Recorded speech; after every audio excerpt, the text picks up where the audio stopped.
एक साधु जिसने एक शब्द में ही दुनिया को चुप करा दिया, एक युवा जिसने भारत की आवाज को विश्व के मंच पर गरज बना दिया। आज डे 2 में सुनिए स्वामी विवेकानंद की आग जैसी कहानी। स्वामी विवेकानंद एक ऐसा नाम जिसे सिर्फ सुना नहीं जाता, महसूस किया जाता है।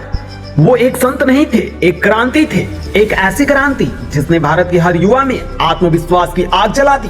12 जनवरी 1863 कोलकाता का एक साधारण घर, वहीं जन्मा हुआ एक ऐसा बच्चा जो आगे चलकर दुनिया को बदलने वाला था। बचपन में नाम था नरेंद्र नाथ दत्त। नरेंद्र जिज्ञासु थे, तेज थे और सबसे बड़ी बात, हर बात तर्क से समझते थे। वो घंटों ध्यान में बैठते थे और माँ कहती, ये बच्चा एक दिन बड़ा काम करेगा। दोस्तों, बड़ा होते होते नरेंद्र के भीतर एक सवाल घुसने लगा, क्या आपने भगवान को देखा है? कई गुरुओं से पूछा, कई जगह गए, लेकिन जवाब नहीं मिला। एक दिन किसी ने कहा, दक्षिणेश्वर चलो, वहाँ एक संत परमहंस नाम के मिलेंगे। पहली मुलाकात नरेंद्र ने वही सवाल पूछा, क्या आपने भगवान को देखा है? परमहंस मुस्कुराए और बोले, हाँ बिल्कुल देखा है, जितनी स्पष्टता से मैं तुम्हें देख रहा हूँ। ये शब्द नरेंद्र के जीवन में बिजली की तरह गिरे। उनका मन कह उठा, यही मेरे गुरु हैं। आगे चलकर रामकृष्ण परमहंस ने नरेंद्र को आत्मशक्ति दी। उन्होंने समझाया, सिखाया और मजबूत बनाया। गुरु ने देहांत के बाद नरेंद्र ने संन्यास लिया और बन गए स्वामी विवेकानंद। फिर शुरू हुई भारत की यात्रा, जंगलों में, पहाड़ों में, गांवों में। कहीं भूखे सोए, कहीं सम्मान मिला, कहीं अपमान, लेकिन हर जगह उन्हें एक ही चीज दिखी, भारत सो गया है, उन्हें जगाना होगा। दोस्तों, 1893 America, world parliament of religions. कई वक्ताओं ने भाषण दिया, लोग सुनते रहे पर दिल नहीं जुड़ा। फिर मंच पर आए एक साधारण भगवा वस्त्रधारी सन्यासी स्वामी विवेकानंद। उन्होंने माइक पकड़ा और बोले, sisters and brothers of America, sisters and brothers of America. और पूरा हॉल 2 मिनट तक तालियों से गूंज उठा।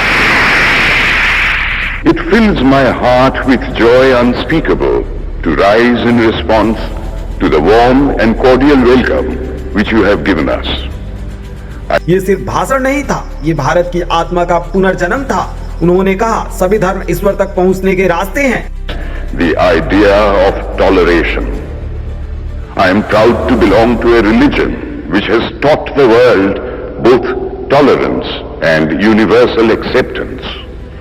We believe not only in universal toleration, but we accept all religions as true.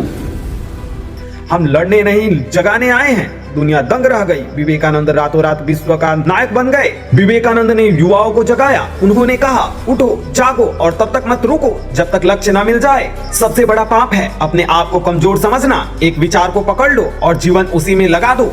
उनकी आवाज आज भी लाखों युवाओं की रगों में जोश भर देता है। 39 साल की उम्र में, इतनी कम उम्र में दुनिया छोड़ दी, लेकिन उन्होंने जाते जाते इतना प्रकाश छोड़ दिया कि आगे आने वाली पीढ़ियां भी उसी रास्ते की खोज में रहेंगी। उन्होंने कहा, मैं 40 से ऊपर नहीं जाऊंगा, मेरा काम पूरा हो चुका है और मैं सच में उनका काम शब्दों में नहीं प्रभाव में जीवित है। ये थी कहानी उस शेरदिल इंसान की जिसने पूरी दुनिया को हिला दिया और बताया, भारत सिर्फ धरती नहीं, एक आध्यात्मिक शक्ति है। 365 डे चैलेंज का डे 2 खत्म होता है यहाँ। कल मिलते हैं एक और महापुरुष की अग्नि सी कहानी के साथ। अगर आपको ये वीडियो अच्छी लगे तो लाइक करें, शेयर करें और सब्सक्राइब करना ना भूलें दोस्तों। मिलते हैं डे 3 में एक नए लेजेंड के साथ।